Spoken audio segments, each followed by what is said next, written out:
持ち物を細かくアップデートするのが好きなんですが、最近は生活スタイルの変化に合わせて結構中身が変わってきました。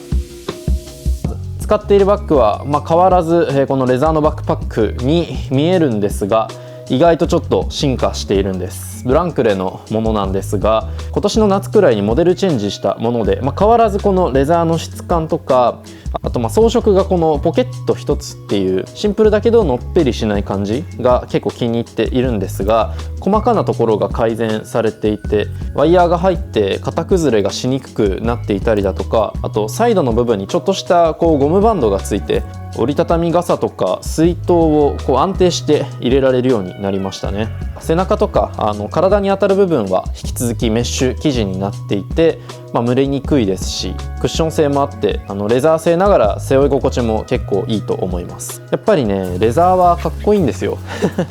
このブランクレのものはバランス感が優れているなと思って、かれこれ2年弱くらい使い続けていますね。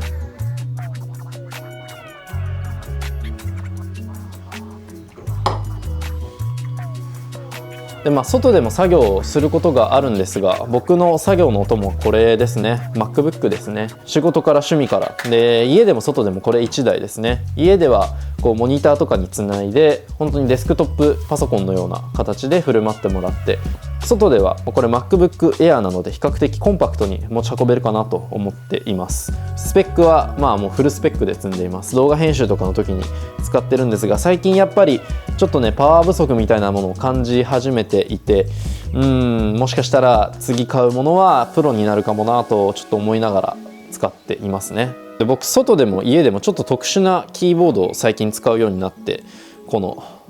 モナ2という、キーボードになります。見た目が本当に変態的なんですけど、でもこの真っ白な外観が非常に気に入っています。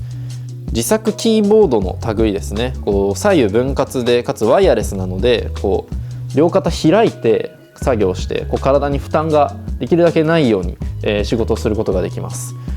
この何も書いていないし、キーの数も少ないですし、これで仕事できんのって思われるかもしれないですが、1ヶ月くらい特訓してだいぶ慣れてきました。だいたい通常の8割くらいのスピードではもう打てるようになってきて、ストレスはないですね。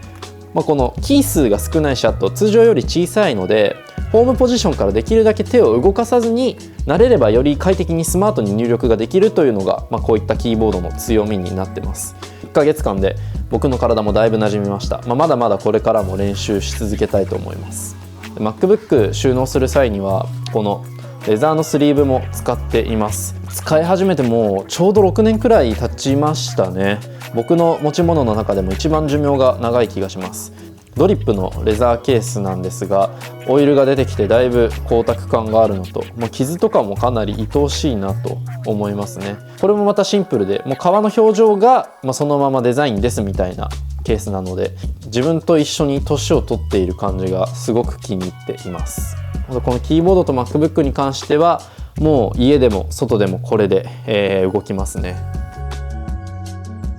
僕は結構朝方なのと、あと朝って誰にも邪魔されない時間なのですごく好きで、その間にちょっと仕事とか趣味を進めるっていうことをしています。でもう7時過ぎたあたりで家を出てしまいます。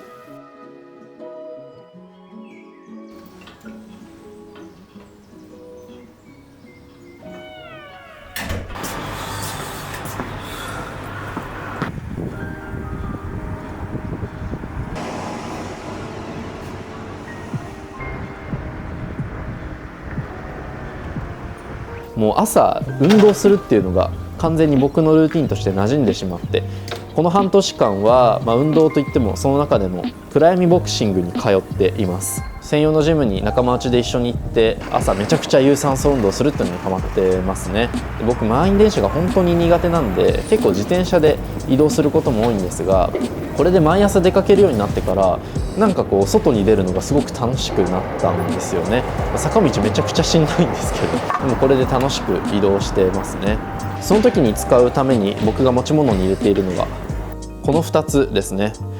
水筒とプロテインシェーカーです。水筒はスタンダードプロダクツで500円くらいで買いました。ただこれ結構ねいろんなところで OEM なんか同じ形で、製品がいろんなブランドから展開されているようで Amazon ではまた別の刻印で1200円くらいで売ってましたね。最初はそれ使ってたんですけど、今はスタンダードプロダクツのものを使ってます。本当に軽いプラスチックのボトルなので、なんか魔法瓶のようにこう保温機能はないんですよ。だから冷たい水を入れておいても一定時間経つとぬるくなっちゃうんですよね。僕はこれを逆手にとってもう夜寝る前にこれに水を入れてボトルごと冷蔵庫に入れてしまうんです。これを出発直前に荷物に入れておくと暗闇ボクシング終わった後でも十分冷たい。結構ハードなのでもう運動前後でもう1リットル飲み切っちゃってますね。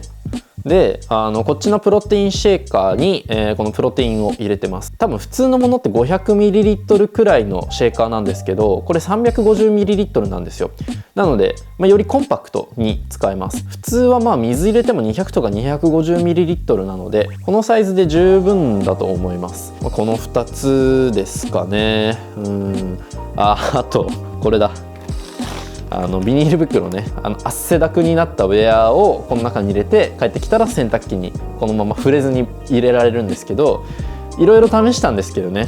ビニール袋が一番楽でした。気兼ねなく使えるし、使い古した感が出てきたら新しいのに変えればいいしで、雑なんですがビニール袋です。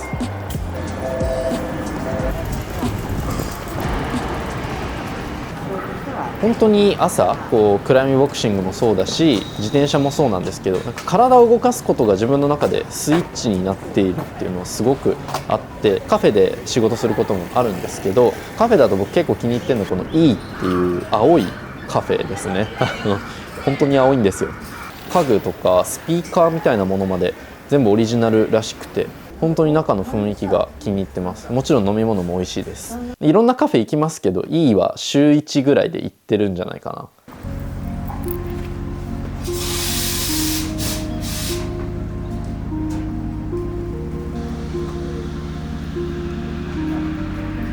な。iPhone は最新の17 Pro なんですが、ケースはつけずにノマドのこの背面をレザーにするバックパネルみたいなものをつけています。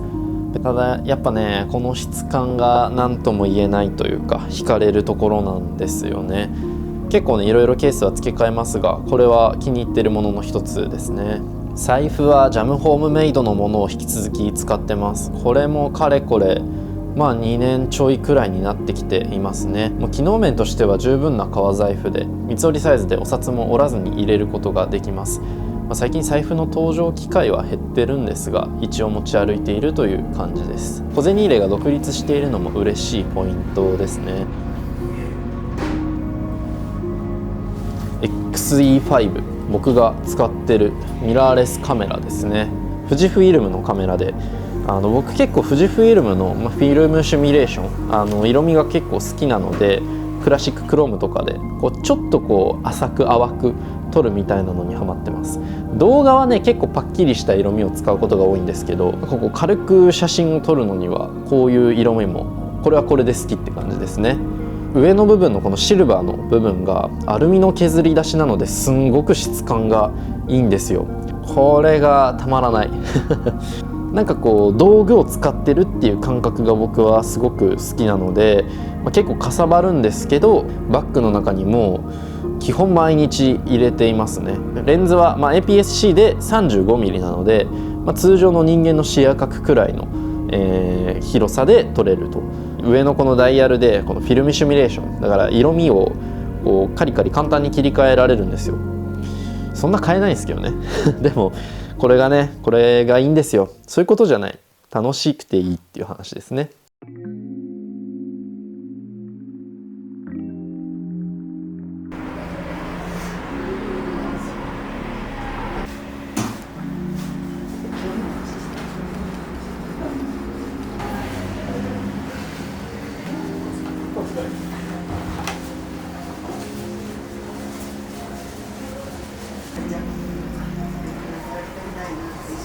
でさっき話したキーボードも一緒に入れているのがこのポーチなんですけど、僕の中で必需品をいろいろと細かいものを入れるポーチです。ハーフデイポーチという名前で、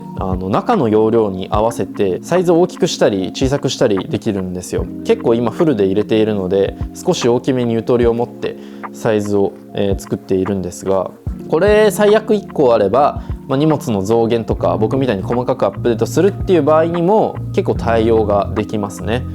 この中には本当にいろいろと詰め込んでるんですが、一つはモバイルバッテリーですね。なんかね、でかくて重いんですけどでも気に入ってるんですよね。このシャージの 3in1 の1万ミリアンペアのモバイルバッテリー、この造形ですよ。最初見てもモバイルバッテリー感はないですよね。丸い部分はこの繰り出し式のこのケーブルになってます。このカリカリカリっていう感触も小気味よくて好きです。電源ボタンを押すとこの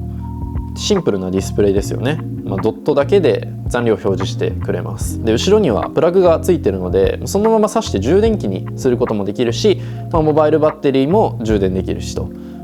本当にいろんな使い方ができますね。で一応別で端子もあるのでケーブル別で使いたい方はここでも使えます。デザインのモチーフがこれブラウンのレコードプレーヤーだそうで、ケーブルの巻き取りの構造の部分がレコードに見立てられているらしくて、いやーなんかそういうねやっぱモチーフがあるものはすごく惹かれますよね。イヤホンは、最近購入した AirPods Pro です。特にいいのはノイズキャンセリングとあとバッテリー持ちですね。今年に入るまで AirPods は使うことがなかったんですが、やっぱり再生したデバイスに即つながるっていうのはただただ使いやすいですね。 AirPods から離れられない理由がよくわかります。